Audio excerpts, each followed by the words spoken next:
যতক্ষণ জনগণের ম্যান্ডেটে সংসদ সরকার প্রতিষ্ঠিত হবে না, ঝুঁকিমুক্ত হবে না গণতন্ত্র।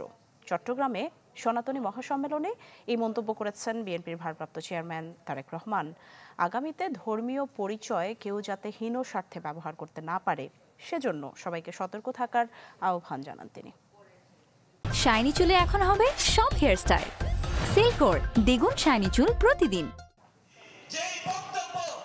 বাংলাদেশ জন্মাষ্টমী উদযাপন পরিষদের দ্বিবার্ষিক সম্মেলন ও সনাতনী মহাসম্মেলনের এই আয়োজন ছিল চট্টগ্রামের জেএম সেন হল চত্বরে, যেখানে ভার্চুয়ালি যোগ দেন বিএনপির ভারপ্রাপ্ত চেয়ারম্যান তারেক রহমান। ধর্ম বর্ণ নির্বিশেষে বাঙালি অবাঙালি অন্তর্বর্তী সরকারকে ব্যর্থ করতে পলাতক স্বৈরাচারের একটি পক্ষ চেষ্টা চালাচ্ছে বলে মন্তব্য করে তারেক রহমান বলেন, দেশে গণতন্ত্র এখনো ঝুঁকির মুখে, এর থেকে উত্তরণে দরকার নির্বাচন।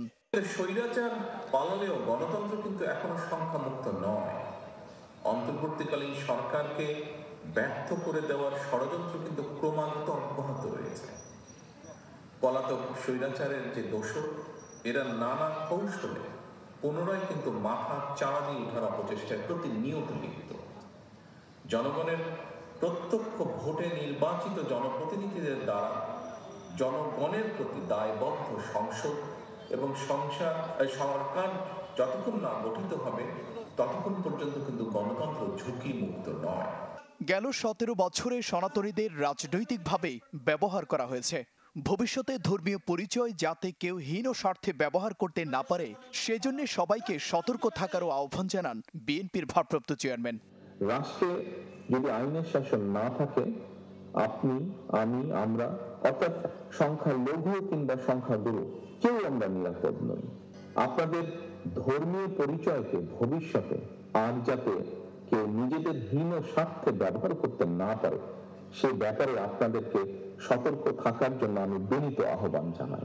অনুষ্ঠানে দলের স্থায়ী কমিটির সদস্য আমির খসরু মাহমুদ বলেন, বিএনপি ভবিষ্যতে ক্ষমতায় গেলে সবাইকে নিয়ে একটি রেইনবো নেশন গড়ে তুলবে।